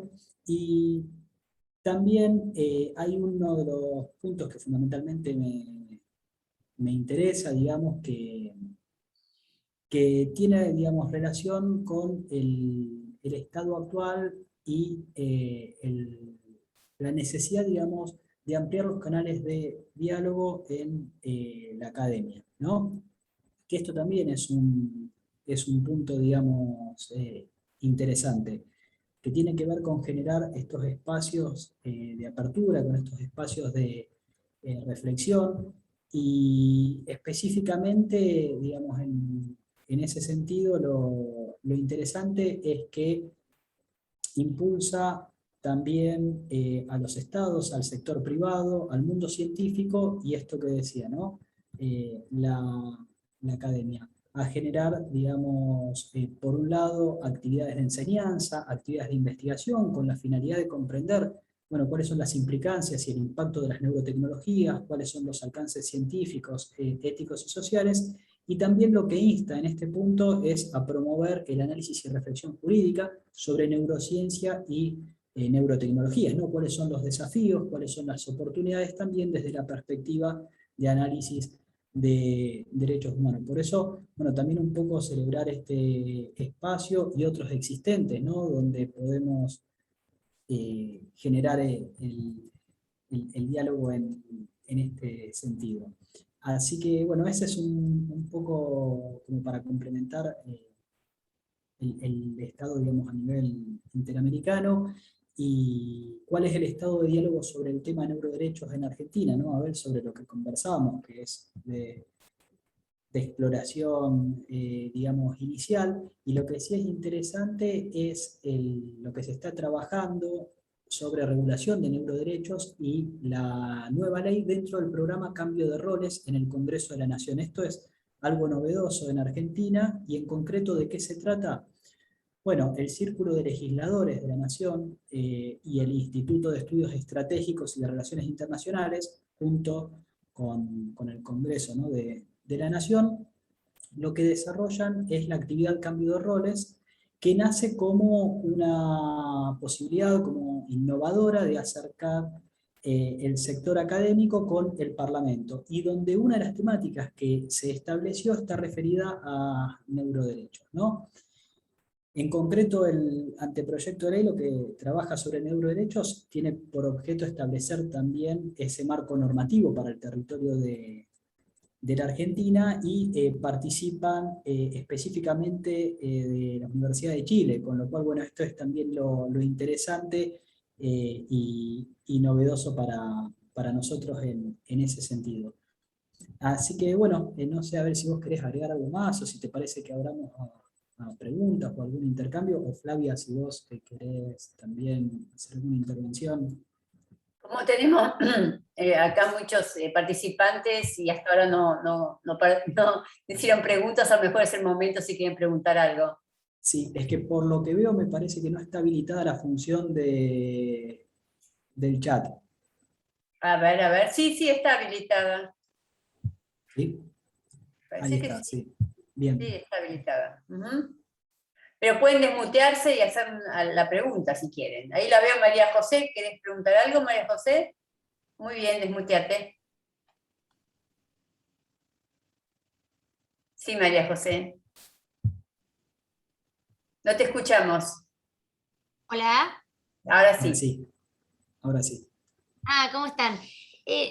Abel, que le quería preguntar al principio de la charla, cuando hablabas del abordaje de estos neuroderechos, ¿no? De las distintas posturas, ¿no? Se me vino a la mente, ¿no? Pensar ¿cuál sería la distinción de las distintas posturas? Si es una cuestión más bien metodológica o algo más de fondo, ¿no? ¿Se entiende la pregunta? Sí, a ver, creo, por lo que yo entender, al leer, digamos, la discusión no, sí, es simplemente una cuestión de, digamos, son todas personas que tienen conciencia o que creen digamos, que hay que avanzar en alguna manera de regular la neurotecnología. La diferencia está en cuál es la manera más adecuada, digamos, o cuál es la manera más urgente incluso. Digamos, hay personas que por ahí piensan que el ámbito de los derechos humanos puede ser relevante, pero no es el principal y no es el en el que hay que concentrarse ahora. Por cuestiones como las que le decía antes, digamos, personas que consideran que no hay amenazas neurotecnológicas inminentes o cosas por el estilo. Y no, y en general sí, yo creo que es una diferencia más que todo teórico-técnica. Es decir, por ejemplo, si el derecho a la privacidad realmente aborda de manera adecuada la privacidad en el contexto de la neurotecnología, si el derecho a la integridad tal como está planteado en diferentes instrumentos realmente aborda las preocupaciones que tienen que ver con las tecnologías que modulan la actividad cerebral, y así con cada una de las preocupaciones, ¿no? En principio parece ser un desacuerdo más bien teórico, si se quiere, del derecho. Clarísimo. Ahí levantó la Levantó la mano Jorge. Jorge Gies. Sí, buenas tardes. Primero una aclaración, no soy abogado, pero me interesa mucho el tema. Cuando se habla del tema de neurodiversity o diversidad neurológica, en general se trata de un trait cognitivo que no es necesariamente negativo. Vos tenés gente con un IQ de 160 y que no puede reconocer caras, por ejemplo, la gente con Asperger, ¿ok? En algunos casos se generan situaciones en la cual la persona no reconoce las normas sociales, pero tiene una inteligencia bestial. Entonces termina siendo cuante en un banco, llenándose de plata o haciendo inversiones o lo que sea, pero no puede interactuar con un policía que le pregunta, por favor, deme el documento. En muchos estados, particularmente europeos, hay normativa de que si una persona declara o si la policía se da cuenta que la persona tiene diversidad cognitiva, hay que tratarlo en un modo especial, que no es considerar a la persona lisiada o minusválida, sino con habilidades distintas.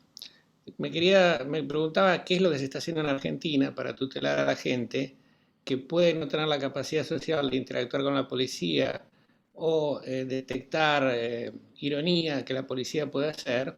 El tipo, ¿a usted le parece gracioso? Y sí, me parece gracioso. Y bueno, terminás en cana, ¿no? Hay lugares donde vos tenés la posibilidad de que a las personas con neurodiversity se le asigna una persona adulta que traduce las normas sociales a que esta persona las entienda.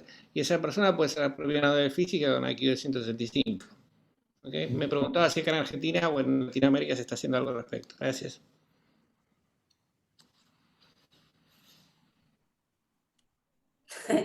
Cri, cri. Yo no sé, no creo, pero no podría dar una respuesta absoluta. Yo la verdad no lo sé. Lo poco que conozco en términos de discapacidad, o sea, no de discapacidad porque estamos hablando de neurodiversidad, pero sí de personas que tienen capacidades diferentes, por ejemplo, en cuestiones que tienen que ver con motrices o sensoriales. Sí, todo lo que tiene que ver con adaptar los espacios. Eso es una medida que sí se implanta en el país, hasta donde lo tengo entendido. No sé hasta qué punto está regulado eso, pero sé que existe, por ejemplo, el de crear espacios que sean universales en ese sentido. Y ese tipo, no sé si es posible hacer algo parecido para la neurodivergencia en un sentido más que mencionadas recién. Es interesante si puede haber un equivalente. No tanto pensar en tratamientos diferenciados para diferentes personas, sino algún tipo de espacio que funcione de manera universal, por así decirlo. Así como las adaptaciones para personas que tienen limitaciones sensoriales o motrices, o sea, la idea es generar espacios que sean universalmente transitables, digamos. Habría que explorar la posibilidad de que haya algo similar en lo que tiene que ver con diferentes estilos cognitivos, ¿no? Se llama. Bueno, de hecho, dentro de la comunidad de sordos existen muchas personas que abogan por no ser vistos como personas con discapacidad, sino como personas, de hecho, muchas personas que tienen estas condiciones sensoriales se construyen su identidad en base a cómo se manejan en el entorno con esa limitación sensorial, y en ese sentido son uno de los ejemplos que, además de los autistas, por ejemplo, algunas ciertas comunidades de sordos, por ejemplo, donde esta condición constituye su identidad, no constituye una discapacidad o algo que hay que paliar. Entonces, sería interesante. O sea, solo conozco la parte que tiene que ver con lo sensorial y lo motriz, pero sería interesante ver si hay algo también con... Si me permitís que te continúe el caso. Yo estuve muchos años viviendo en Londres y me dedicaba a hacer coaching de ejecutivos. Y cuando vos vas en el ambiente bancario o en el ambiente de sistemas informáticos a hablar de ejecutivos altos, te encontrás con gente que tiene nivel de IQ de 155, 160, IQ estúpido, ¿no? De 1 en 1.000.000, ¿ok? Y esa gente se encuentra con problemas sociales de que no puede interactuar como las personas normales. Y parece que fueron idiotas, y no son idiotas, son genios. Yo además soy miembro de Mensa. Vos hablas con vas a reuniones de Mensa. En Inglaterra te encontrás con cada aparato. Y bueno, esa gente son genios. La mayor preocupación que tienen es cómo interactuar con la policía. La gente le tiene terror a la policía. Porque la policía, cuando te parece simpática, dice, sí, la verdad es una situación tragicómica. Y, viste, vas en cana por desacato. Y busqué la palabra, se llama appropriate adult. Un adulto apropiado para traducir al lenguaje neurotípico la conversación con un lenguaje que una persona de un altísimo coeficiente intelectual no lo entiende. No sé, les tiro la pelota, yo no soy abogado, pero ocúpense de hacer algo para proteger a los tipos que son genio loco, pero que no entienden las reglas sociales. Bueno, gracias Jorge. Gracias Jorge. Hay dos preguntas en el chat que están relacionadas. Miguel Repeto, que es director del Instituto de Derecho Canónico, dice, es necesario redefinir la noción de dignidad del hombre dentro del ámbito de los derechos humanos. Y Daniel Michel dice, Abel, tu opinión sobre el transhumanismo y la llegada de esa interfaz cerebro-máquina. ¿Llegaremos a ofrecer como evidencia digital al cerebro humano? Si podemos explorar un teléfono móvil, ¿qué impedirá que lo hagamos con un cerebro? Daniel, si querés, te podemos ver y desmutearte si querés participar más activamente. Sí, bueno, no hablamos mucho de tecnologías concretas. ¿Qué tal, Daniel? Muchas gracias por la pregunta. Sí, sí, no hablamos mucho de tecnologías concretas, pero sí, hay un montón de preocupaciones vinculadas a las interfaces cerebro-computadora y lo que eso puedan hacer con la mente humana. Una preocupación real, pues muchas son de ciencia ficción, igual como insistí, las que son de ciencia ficción hay que prestarles atención porque se nos vienen encima. Pasan 5 años, 10 años y ya vamos a tener encima esa tecnología.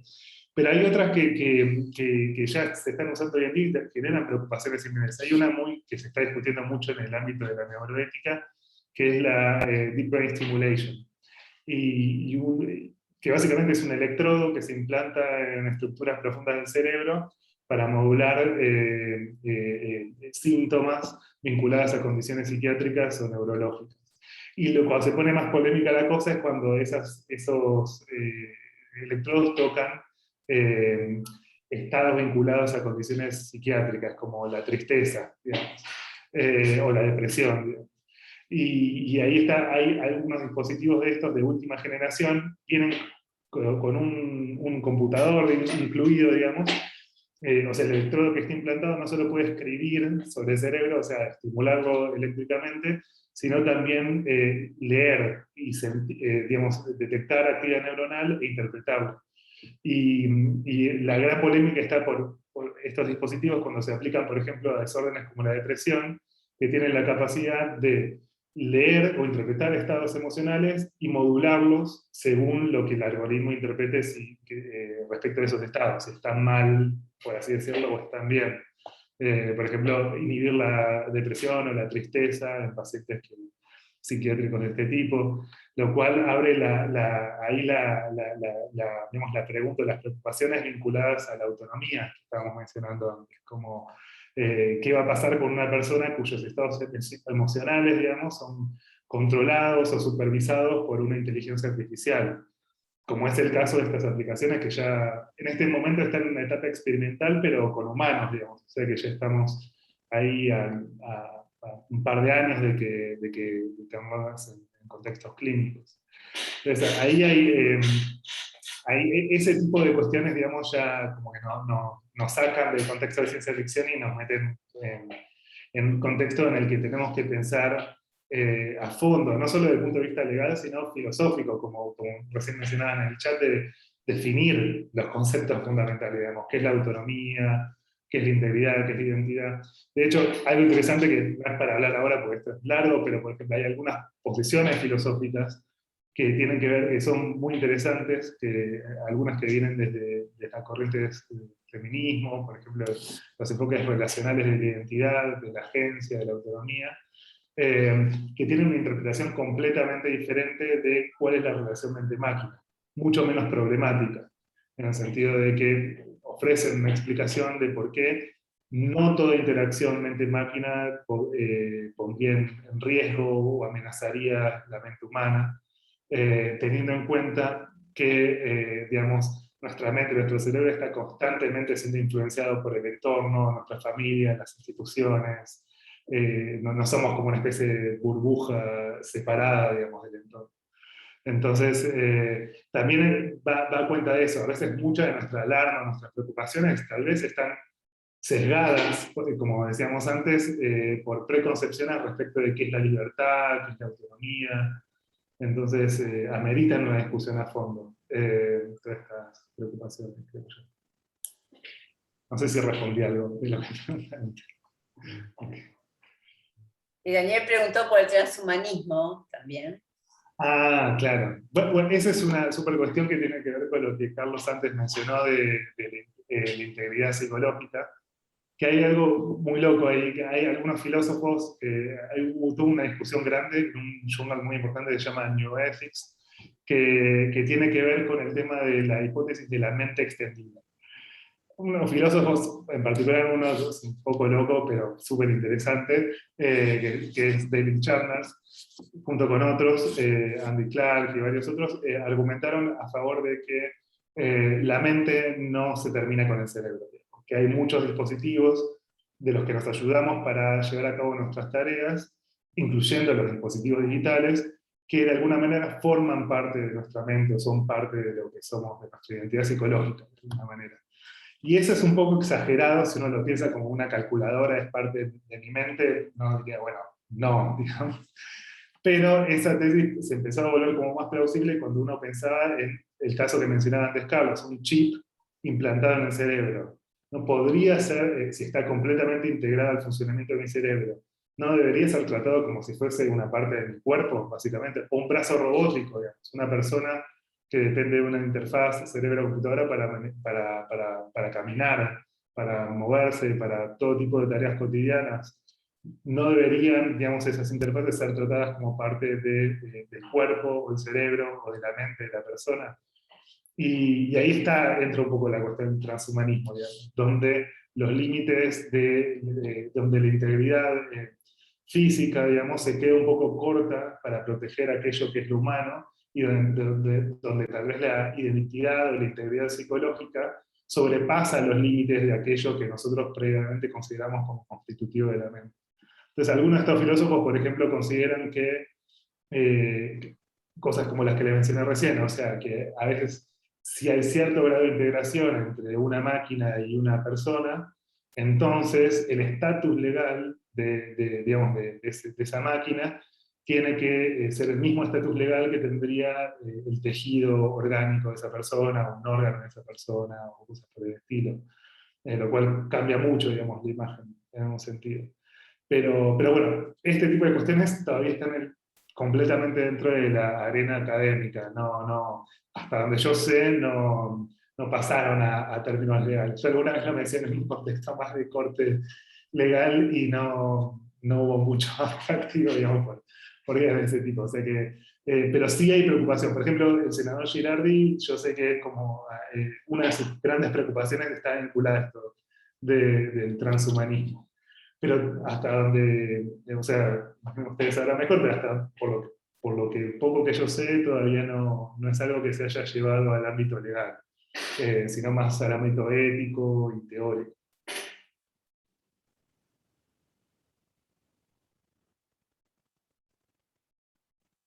Bueno. Carlos, no sé si vos querés. No, quería agregar a lo que comentaba Ver, que es súper interesante también, y hablábamos en un encuentro anterior en el que estuvo Nicolás Serrano desarrollando el tema de identidad personal, ¿no?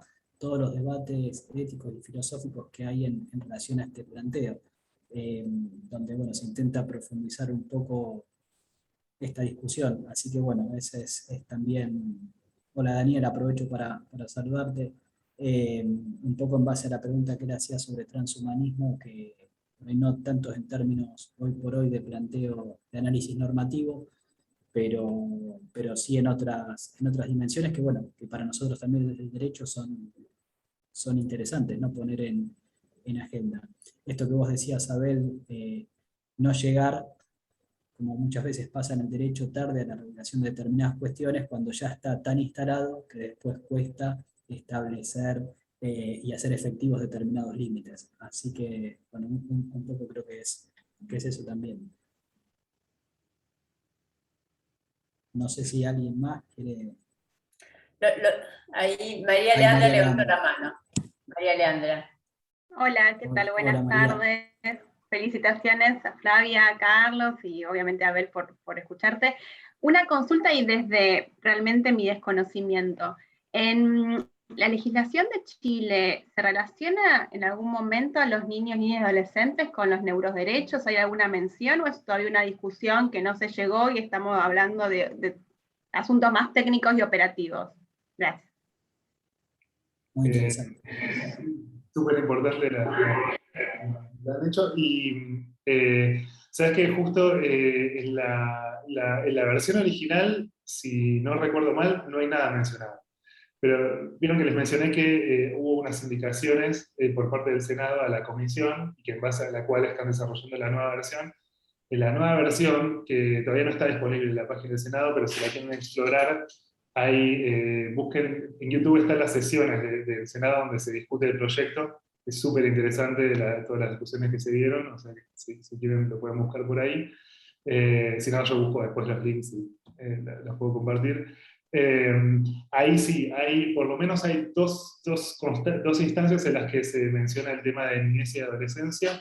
Uno tiene que ver con el uso libre de... Hay una cuestión que tiene que ver, no lo mencionamos, pero un neuroderecho, potencial neuroderecho que se discute y que es bastante controvertido, es el de la libertad cognitiva, que es básicamente el derecho a hacer lo que queramos con nuestra mente. Es como un derivado o una cosa más fundamental que la libertad de pensamiento, y está pensado sobre todo en nuestra libertad a modular nuestra mente con psicofármacos o estimulación eléctrica o magnético o lo que sea. Como que tenemos el derecho de hacer lo que queramos con nuestra mente, básicamente, y obviamente es un derecho controversial por varios motivos que se imaginarán. Pero una cuestión que queda muy clara ahí en una de las indicaciones que se le hacen al proyecto es que la libertad, el uso libre y consentido de neurotecnologías no se aplicaría a menores de edad. Como que así como manejar u otro tipo de cosas, el uso o sea, estas neurotecnologías que ya se consiguen por internet, por eBay, uno se puede comprar un neuroestimulador y usarlo en su casa. Ese tipo de cosas, por ley, estarían restringidos a mayores de edad, en primer lugar. Y segundo, que se pone particular énfasis al uso de neurotecnologías que puedan afectar el desarrollo neuronal de niños y adolescentes. Entonces ahí está la cuestión de las restricciones o los posibles daños, riesgos que se consideran explícitamente en la letra de la ley. Uno de ellos es justamente niñez y adolescencia en relación al cuidado del desarrollo del cerebro, básicamente. Exacto. Pero eso son Gracias. observaciones nuevas. Hay otra pregunta, Daniel de vuelta, dice, y otro tema que ya nos interpela es ¿qué hacemos con nuestros datos después de la muerte? Hay aplicaciones que con esos datos y procesos de deep learning recrean nuestra personalidad. Eso me recuerda también las autopsias psicológicas en el ámbito forense. Bueno, sí, yo no sé no sé si estamos tan cerca de eso. Hay una película, ¿no? Se llama Transcendence, creo que es una mala película, pero es interesante verla por el sentido de la hipótesis del mind uploading.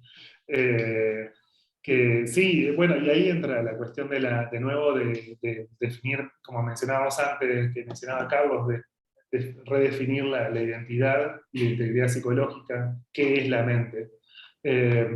porque ahí toda una cuestión, digamos, si consideramos que una grabación exacta una reproducción exacta de todo lo que somos desde el punto de vista psicológico es idéntico a nosotros, o si tiene que ser pensado como una especie de clon psicológico, un clonaje. Y son dos cosas, esos son dos conceptos diferentes, digamos, el generar una persona diferente, o puede generar una preocupación diferente, digamos. Según cómo entendamos la idea de identidad numérica, o contiguidad psicológica, o varios conceptos que son relevantes desde el punto de vista legal y filosófico también. Pero sí, en esos casos yo me inclino más por la idea de clonación, digamos, ¿no? por una especie de análogo en ese sentido. Y en ese caso habría que trabajar de cerca con bioeticistas y profesionales, digamos, que están mucho más, tienen mucho más trabajado el tipo de preocupaciones que giran en torno a esas situaciones, digamos. Charlie, ya estamos llegando a la hora, a lo mejor vos querés hacer una síntesis final, Carlos. Sí, bueno, si no hay otra pregunta, bueno, primero agradecer nuevamente a Abel.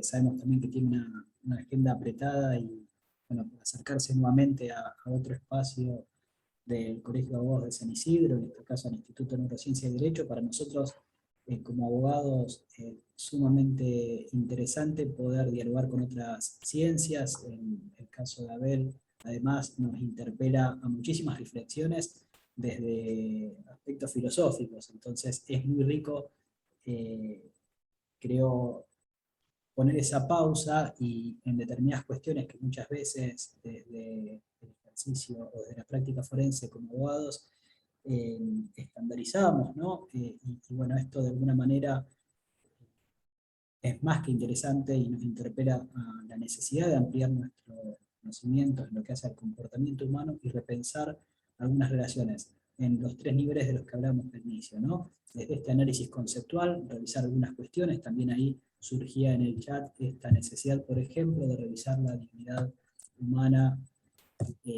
Hablábamos también de intimidad, el tema que vos planteabas, saber en cuanto a la autonomía, en cuanto a la identidad. Y no solo desde un análisis conceptual, sino también la dimensión teórica o dogmática para el derecho, muchas cuestiones estructurales y que hoy necesitan eventualmente ser revisadas a la luz de los nuevos desarrollos, aportes de las neurociencias, las neurotecnologías y también desde el rol e impacto de las herramientas de inteligencia artificial, ¿no? en esta interfaz.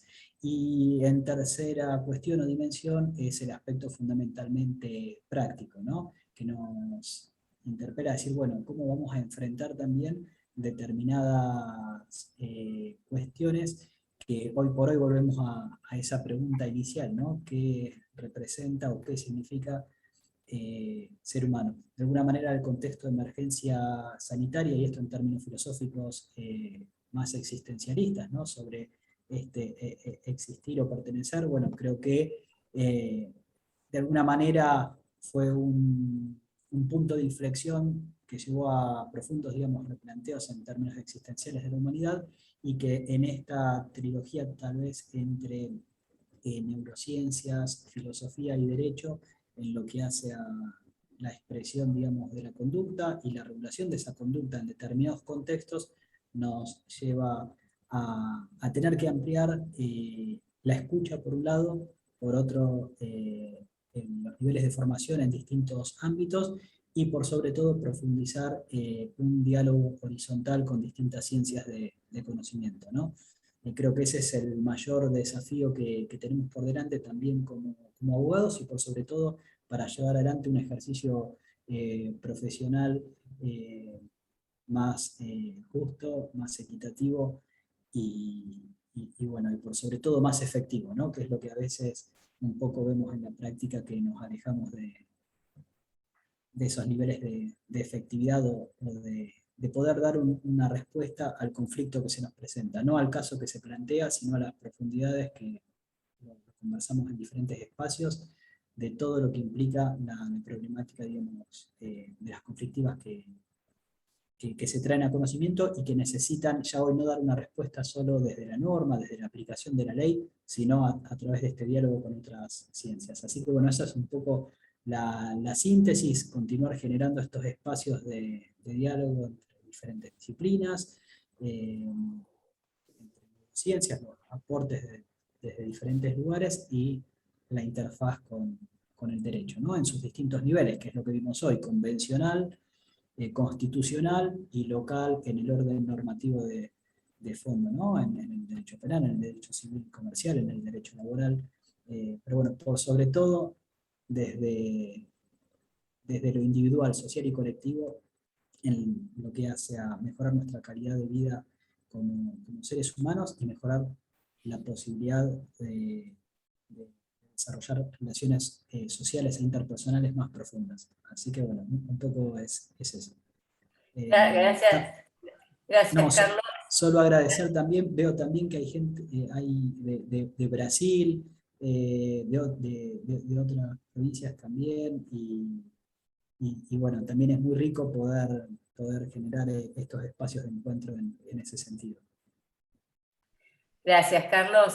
Y Abel, vos sabés que te tenemos que dar la palabra porque los abogados somos así, los dos tienen que tener la palabra. Vos también tenés derecho a defensa, así que vos también podés decir lo tuyo. Nada más agradecerles muchísimo por la invitación a Flavia, a Carlos. Fue un gustazo, igual que la otra vez. Así que bueno, espero que sigamos generando estos espacios de colaboración y ser muy enfático en eso. O sea, me parece fundamental. En Chile pasa algo parecido, digamos, toda la gente que estamos interesados en estos temas, dijimos, tenemos que hacer red en lugar de ir cada uno por su lado y aunar, digamos, y así hacer sinergia y seguir haciendo crecer, digamos, todo este tipo de reflexiones y plasmarlas eventualmente en alguna propuesta concreta. O sea que eso, insisto mucho en eso. Me encanta que se haya generado este espacio y bueno, espero poder contribuir a su continuidad y profundización. Así. Muchas gracias. Muchas gracias. Además, rescato el placer que es pensar, el placer que es proyectarnos al futuro, el placer que es recuperar espacios que no están armados, digamos, que tenemos esta libertad también. Así que sí, no sabemos qué viene para el futuro, pero acá lo estamos compartiendo. Gracias, Abel, gracias, Charlie, por supuesto, por haber además llevado adelante este conversatorio, y a todos los esperamos el mes que viene. Va a estar, nos visitará el juez de Brasil, Tiago, que nos va a hablar sobre decisiones jurisdiccionales en neurociencias y todo el desarrollo de neurociencias en Brasil. Así que bueno, los esperamos, estarán comunicados como siempre, y gracias, Abel, y gracias, Charlie, y nos vemos todos el mes que viene. Gracias. Gracias. Chao, hasta luego. Chao.